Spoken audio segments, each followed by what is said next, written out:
Kuna taarifa za kocha Ibenge kuhusishwa kujiunga na Azam FC. Kila mtu amekuwa na mtazamo wake kwenye hili. Ni kocha mwenye profile kubwa miongoni mwa makocha kutoka Afrika ambao ana mafanikio makubwa kimataifa kwa michuano ya hapa Afrika. Lakini pia ni kocha mwenye jina kubwa kwenye mpira wa Afrika kwa ujumla. Ikitokea Azam FC amefanikiwa kumpata Ibenge, kuna athari gani ambayo anakwenda kuileta kwa NBC? Bwana, kumpata Ibenge ni hatua kubwa sana kwa klabu kama Azam. Unajua tukienda kwenye masuala ya kiimani upande wa Waislamu kwenye ndoa, binadamu ameumbwa wa kiume au wa kike. Anaishi maisha yake, anakuzwa, anafikia kwenye stage fulani ya kutaka kuoa, nusura tunaita. Akifanya nusura, tunaita ametekeleza nusu ya dini. Umeelewa?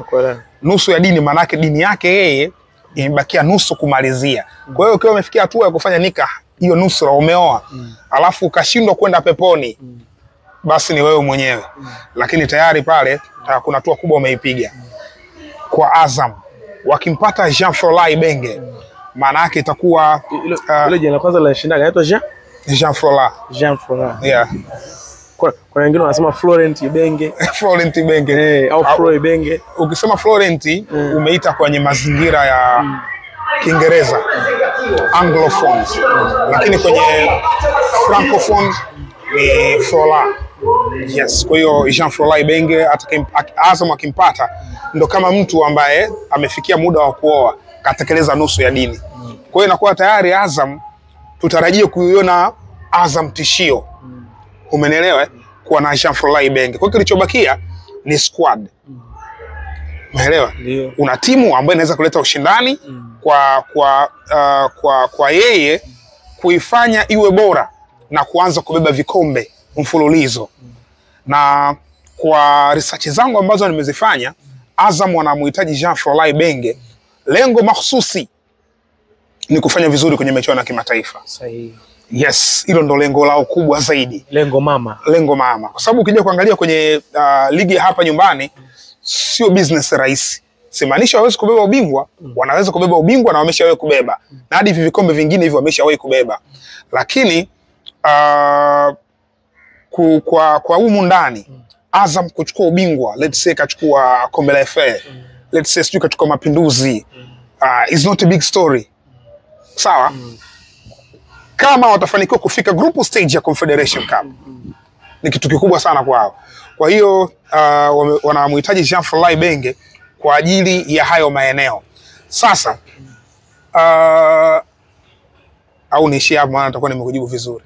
Nisije nikaongeza vitu vingine ambavyo tuendelee tu. Sawa. Rumu na sasa wamvumilie katika kuleta wachezaji anaowataka yeye. Hizi timu zetu asilimia kubwa zimekuwa zikisajili, kuna scouting ya hizi timu. Lakini Jean Frola Ibenge anachukua hizo rasilimali ambazo anazikuta, lakini ata point na wachezaji wake anaowahitaji yeye. Kwamba nataka yule kule, nataka na yule kule, nataka na yule kule, nileteni hapa ili nifanye hiyo business. Anamfananisha na Jose Mourinho, ni kocha wa namna hiyo. Sio kinachopatikana, ninachokihitaji ndio kiletwe hapa.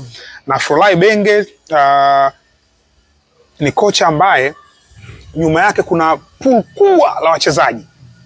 Yaani anajua wachezaji wengi sana Afrika, utashangaa. Umeelewa? Huyu bwana amefanya kazi Vita Club kwa miaka mingi. Pale Vita Club klabu ambazo huwa wanachukua wachezaji ni Manyema Union. Sababu Vita Club, Manyema na Dauphin Noir ni timu ndugu. Okay. Na ndio timu ambazo zinafanya scouting kubwa kwa ndani ya Kongo. Mazembe afanye scouting kubwa ndani ya Kongo. Ni hizo timu tatu nilizokutajia.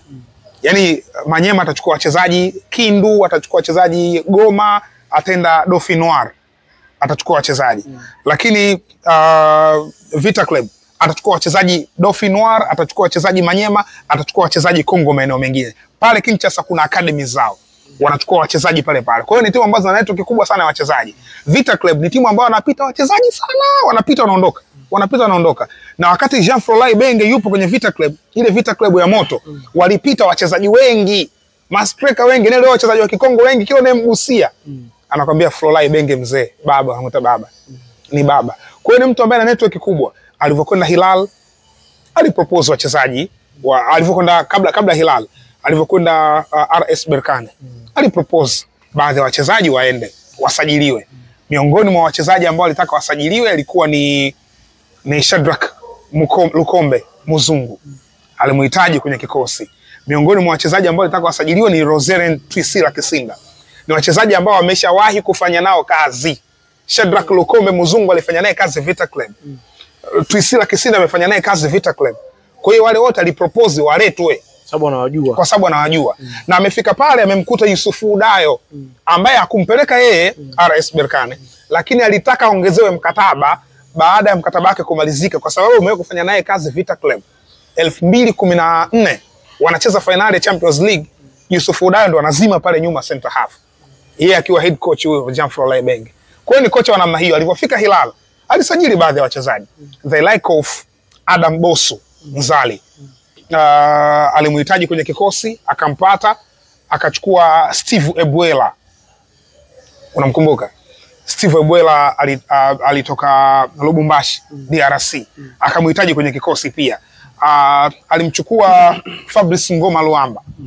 Aliingia pia kwenye kikosi. Kwa hiyo ni mchezaji wa kaliba hiyo. Kwa hiyo hata akifika Azam kwa mfano, ametua pale Azam Pop, atataja hata kuna wachezaji wake lazima atawahitaji. Sasa Azam wawaletee wale wachezaji. Anaenda kuitengeneza Azamu yake yeye. Sawa sawa. Ambayo itakuwa strong enough kwa ajili ya competition. Lakini ni kocha ambaye no doubt kwenye swala zima la uwezo wa kufundisha. Sawa. Tuangalie hizi timu kubwa tatu kwa hapa Tanzania. Nikimaanisha Young Africans, Simba na Azam FC. Wale Simba Sports kuna Fadlu Davis, Young Africans kuna Milon Hamdi. Ikitokea Azam FC wanampata Ibenge. Tukiangalia na hawa makocha wawili waliokuwa hizi timu kubwa za Kariakoo. Unaona upinzani ukiwa mkubwa kwa hawa watani wawili wa jadi, nikimaanisha kwenye ule uwezo wa coaching watakuwa wamezidiwa ukimwangalia uwezo wa Fadlu Davis na profile yake, Milon Hamdi uwezo wake na profile yake. Of course, yani mimi hapo siwezi kumumunya maneno. Jean-Florent Ibenge yupo ahead kwa hao makocha. Yani Florent Ibenge amemzidi Fadlu Davis, amemzidi na Hamdi wa Young Africans. Yes, kwa sababu Florent Ibenge kaanza kufanikiwa muda mrefu. Twende currently. Achana kufanikiwa muda mrefu. Twende currently. Maana kusema da huyo kashapoteza muda wake umeshaisha currently. Currently yupo na timu inaitwa Hilal. Hilal imecheza quarter final ya Champions League. Wametolewa na Ahli. Na walimpa mechi quarter final. Okay. Last season quarter final. Si ndio? Kama nakumbuka vizuri Hilali hapa ukiangalia hii misimu yote hii anacheza kwenye mazingira magumu sana ya uchezaji. Umeelewa? Msimu uliopita kapambana sana, anafanya vizuri lakini hamna ligi anayochezea. Alimtoa Yanga pia kimataifa. Of course. Ukija katika msimu huu amecheza ligi ya Mauritania. Bingwa wa ligi ya Mauritania. Ingawa ubingwa ameenda kwa FC Nouadhibou, lakini yeye ndo top alikuwa pale wa ligi kuu ya Mauritania. Unaweza ka underrate, lakini Sheikh ligi ya Mauritania imepiga hatua kubwa sana. Kwa hiyo Jean-Florent Ibenge at the moment tunapozungumza sasa hivi bado amefanya vizuri. Tukwenda kwa Fadlu best performance Simba this season. And as a head coach, ukiachana na zile sijui msimu uliopita sijui akiwa na Raja, sijui pale hakuwa head coach. Head coach akiwa head coach ni Simba. Yuko nafasi ya pili katika ligi lakini amecheza finali ya Confederation ambayo huyu bwana amechukua. Ndio. Umeelewa? 21-22. Alichukua huu ubingwa na akimfunga huyo Fadlu Davids akiwa coach na Madlands kazi. Sawa?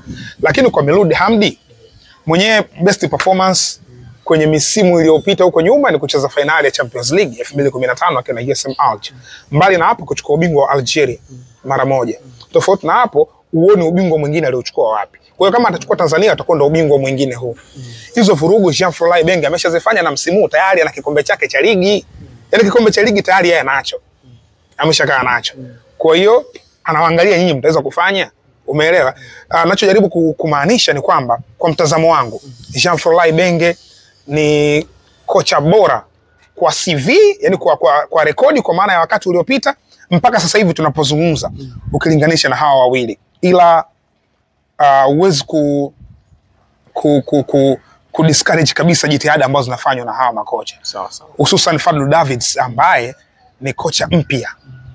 Sawa, kwenye game ndo ameanza hivi, ndo anakuwa, progress unaiona. Ndani ya kipindi kifupi tayari ameshafika finali.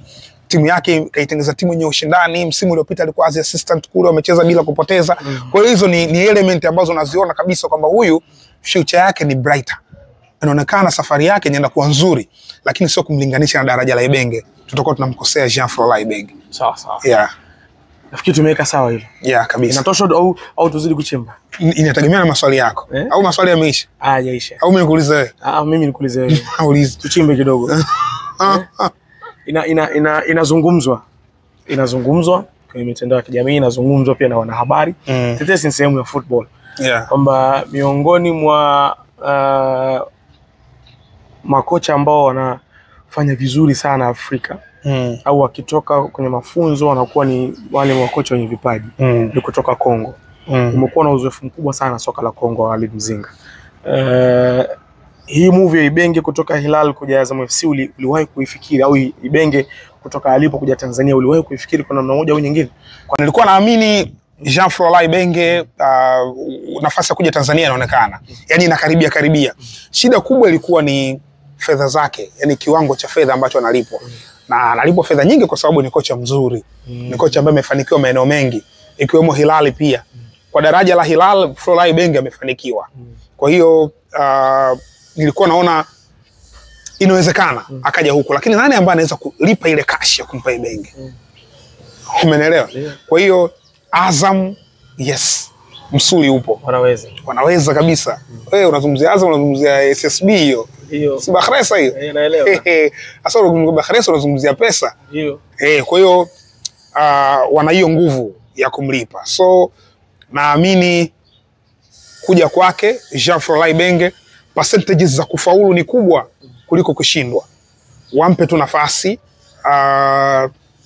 aiandae timu mwenyewe, akaenea kwenye pre-season. Umeona anaweza kufanya vizuri Jean-Florent Ibenge. Sawa.